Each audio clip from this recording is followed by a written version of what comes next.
Bom, pessoal, então a gente vai dar início agora à nossa terceira aula de citologia.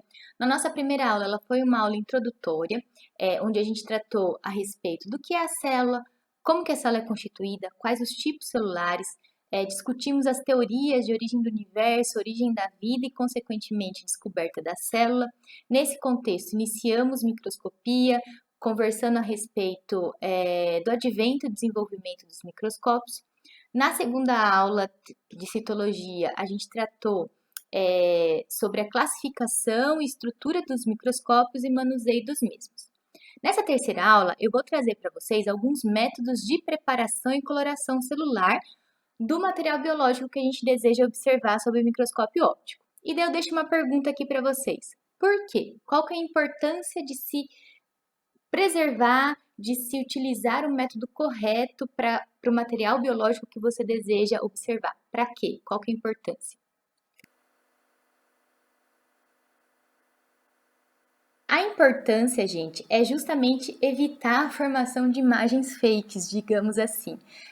Ou seja, evitar que visualizemos artefatos celulares, ou seja, produção de alterações que não são reais na célula, nos conduzindo a falsos diagnósticos ou a uma visualização falsa daquela estrutura celular.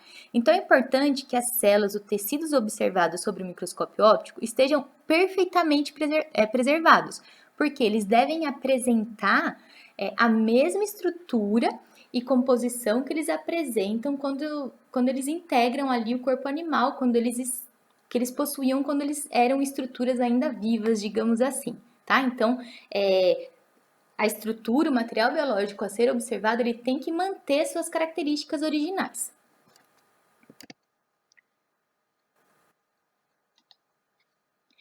Então, como eu já disse, essa etapa de preparação do tecido e das células, ela é de fundamental importância. Nesse slide, notem que eu coloquei duas imagens e observem o seguinte. A imagem que está no canto inferior esquerdo, ela é referente ao epidídimo. O epidídimo ele é um túbulo enovelado que fica ao lado do testículo, no saco escrotal, que serve para maturação espermática. E no canto inferior direito, seria do tecido sanguíneo. Então, a gente tem hemácias e glóbulos brancos.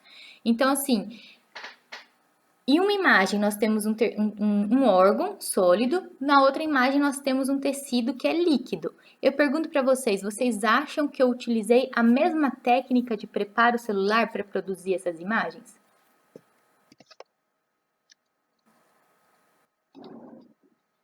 Não, né? Então, assim, qual a técnica de preparação citológica que a gente vai utilizar para cada tipo de material biológico? Vai ser diferente e vai depender da estrutura da composição daquele material. Nesse outro slide, eu coloquei ali, né, uma bolsa com sangue no seu interior e o fígado. Eu vou utilizar a mesma técnica de manipulação e preparo da lâmina, desse tecido na lâmina para eu poder observar no microscópio? Não, vão ser técnicas distintas. E quais técnicas, quantas técnicas existem, quais técnicas a gente vai discutir? Assim, existem milhares de técnicas. Eu pincelei aquelas que eu julgo básicas e mais importante para vocês saberem nesse momento. Mas com o passar dos anos, essas técnicas vão sendo aprimoradas e adaptadas para as diferentes pesquisas.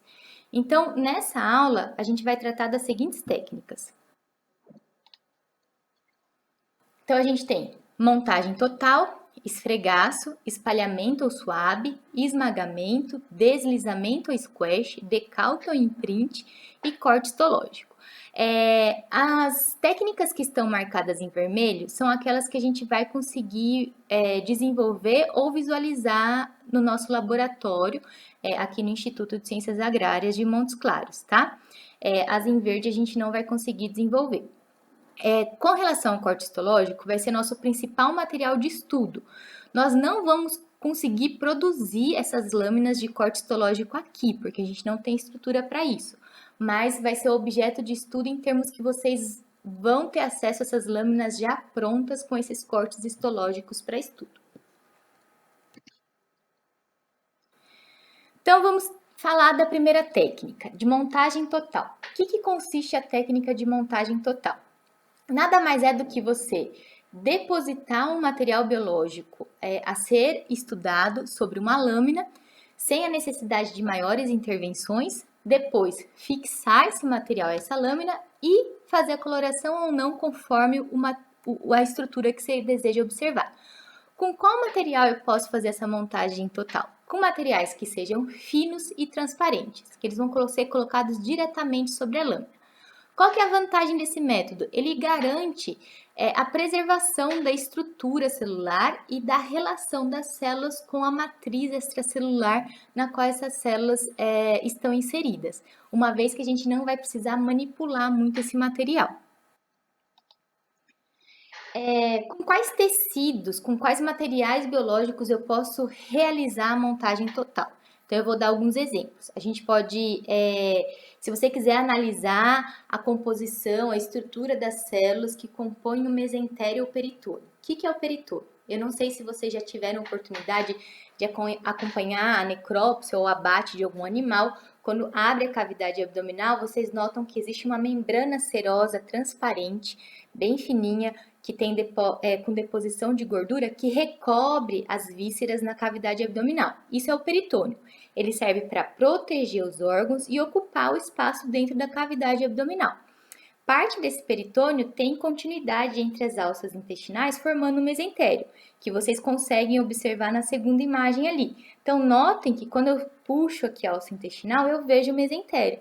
Ele é transparente, ele é muito fino. É só eu pegar e depositar ele sobre a lâmina e fixar para visualizar as estruturas. Membranas fetais também, placenta, que também são extremamente finas, transparentes. A gente pode utilizar a montagem total. Algumas estruturas de insetos, como por exemplo os túbulos de Malfig, que são órgãos excretores de insetos, que são muito delicados. E essa técnica de montagem total também pode ser utilizada no exame parasitológico. Então, eu quero verificar se meu animal tem um ectoparasita, ácaro, sarna. Eu removo um tufinho de pelo desse animal, coloco sobre uma lâmina, deposito alguma solução, ponho uma lamínula, levo para o microscópio. Montagem total. Beleza? Primeira técnica já foi.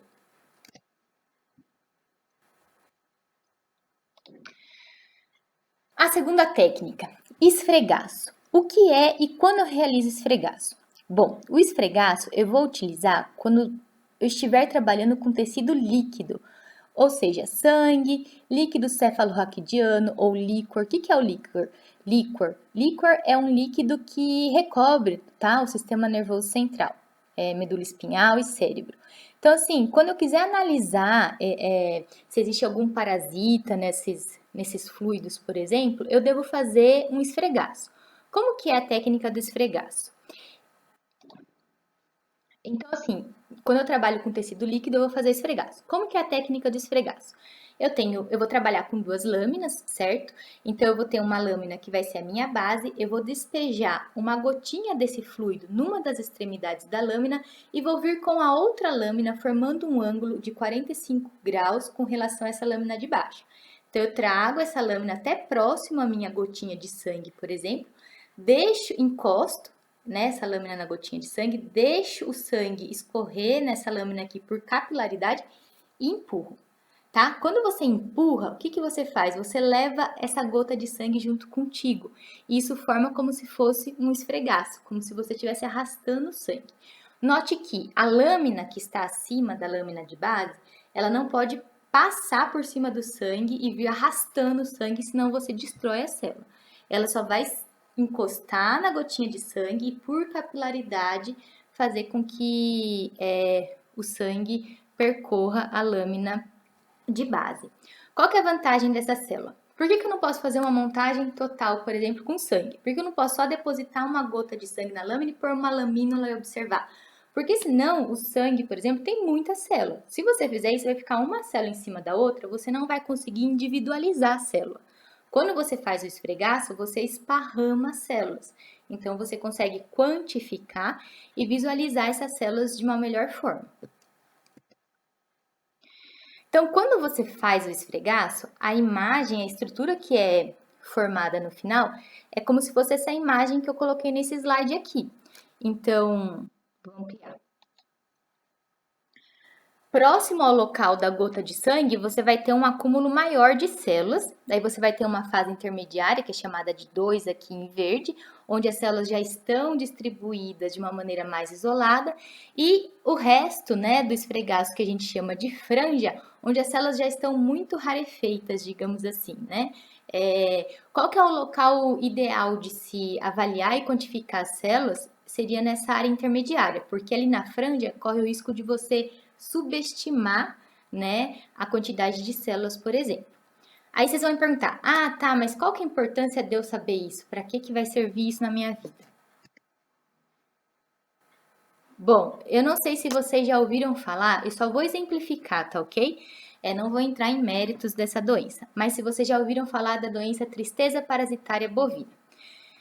Ela é causada por um complexo de protozoários intracelulares que atacam hemácias em bovinos. Então, que são quais? Né? A gente vai ter a babésia e a anaplasma, que são esses dois protozoários intracelulares. O bovino pode ter só a babesiose, pode ter só a anaplasmose, ou ele pode ter esses dois, ou ele pode ser acometido por esses dois parasitas ao mesmo tempo. E daí ele vai ter um quadro de tristeza parasitária bovina. Esses protozoários, eles acometem hemácias. Como que eu sei que meu animal está parasitado? Porque ele vai apresentar apatia, anorexia, queda da produção, vai começar a apresentar perda de peso, se é uma vaca leiteira, vai ter redução da produção de leite. Aí você vai ver os sinais clínicos, que vai ser a mucosa ocular e oral esbranquiçada, indicando anemia. Se o animal virar óbito, né, numa necrópsia, por exemplo, você vai ter o peritônio amarelado, indicando icterícia. Você tem aumento do fígado, congestão renal, aumento do baço. Então, assim, é uma doença que é transmitida por vetores, a babésia por carrapato, o anaplasma pode ser por carrapato, por mosquito ou até agulhas contaminadas. E por que eu tô falando disso nesse momento? Qual que é a importância do esfregaço nisso? Se você identificar um animal cujos sinais te indicam tristeza parasitária e você quiser ter certeza disso, diagnosticar, por exemplo, você pode remover uma gotinha de sangue da orelha desse animal, depositar na lâmina e fazer um esfregaço. E no esfregaço você vai procurar por esses parasitas. Então, assim, só tô exemplificando, tá? Não vou entrar em mérito de diagnóstico, de tratamento, mas só exemplificando para vocês a importância de se conhecer a existência dessa técnica, até vamos supor para fins de pesquisa, né? Que a gente não sabe o que cada um vai fazer depois da graduação, se vai dar continuidade ao mestrado ou não.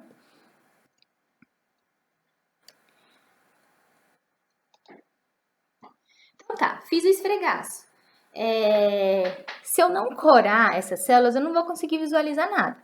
Só que antes de corar essas células, eu preciso, obviamente, fixar essas células na lâmina. Porque senão, na hora que eu for mergulhar ela no corante, essas células vão sair da lâmina. E como que eu fixo essas células na lâmina? Mergulhando essas células em substâncias fixadoras, etanol ou metanol, por exemplo. Então, eu mergulho lá por alguns segundos, tiro a lâmina, deixo secar e daí eu vou corar. Qual é o tipo de coloração? Gente, o tipo de coloração base para todas as outras técnicas é a coloração de Romanovsky. Romanovsky é o sobrenome do pesquisador que desenvolveu essa técnica, que tem como princípio uma mistura de corantes básico e ácido. Como corante básico, a gente teria o azul de metileno ou hematoxilina, e como corante ácido, a gente teria a eosina.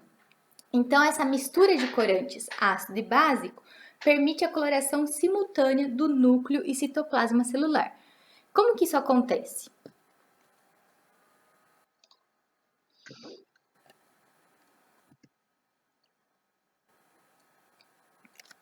Então, eu já disse para vocês que essa coloração de Romanovsky ela é uma técnica precursora para todas as outras técnicas que surgiram depois, de Ginsa, Panótico, Leishman. E qual que é o princípio dessa coloração? Então, a gente falou que essa coloração envolve dois corantes. Um corante ácido e um corante básico. O citoplasma celular, gente, o citoplasma da célula, ele tem características básicas, porque eles são constituídos o citoplasma é constituído basicamente por água, íons e alguns microtúbulos e organelas. Enquanto que o núcleo da célula, ele tem característica ácida. Por quê? O que a gente tem dentro do núcleo da célula? A gente tem o ácido desoxirribonucleico, ou seja, o DNA. Então, assim, o citoplasma celular, por ter caráter básico, oposto atrai oposto. Então, por ter essa característica básica, vai atrair o corante ácido eosina. Então, o citoplasma vai ficar corado em vermelho, tende a ficar corado em vermelho porque a eosina é um corante vermelho. Já o núcleo celular, por ter características ácidas, considerando que opostos se atraem, o ácido vai atrair o corante básico. No caso, azul de metileno ou hematoxilina, que é azul. Então, o núcleo celular tende a se corar em azul.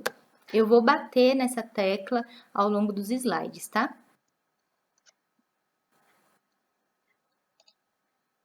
Então, basicamente, quando a gente usa esse tipo de corante com misturas de corantes básico e ácido, o que a gente vai ter?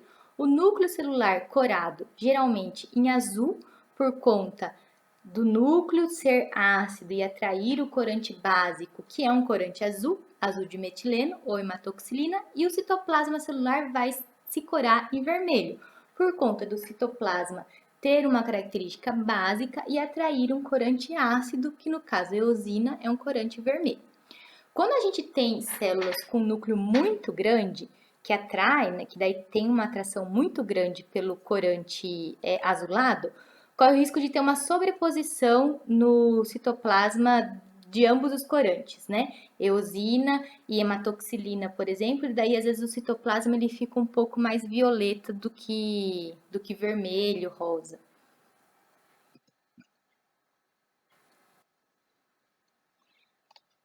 Então aqui, ó, notem nessa imagem de um esfregaço sanguíneo, nós temos as hemácias que estão rosinhas, elas estão rosadas porque a hemácia no mamífero, ela é anucleada, né? Não tem núcleo. Então só tem citoplasma. Por ela só ter citoplasma tem a característica básica, vai atrair o corante ácido, eosina, vai se corar em vermelho. Enquanto que essas outras células nucleadas são os glóbulos brancos. Notem que elas têm um núcleo bem desenvolvido.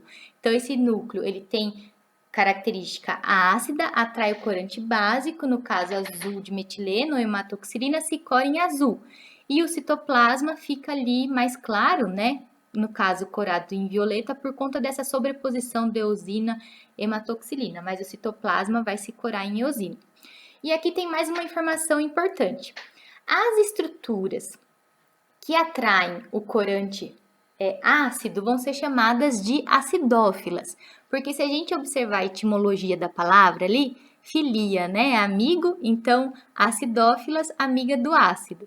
Então, o citoplasma, ele vai ser dito com uma estrutura acidófila, porque atrai o corante vermelho, enquanto que o núcleo vai ser dito com uma estrutura basófila, porque atrai o corante azul ou hematoxilina.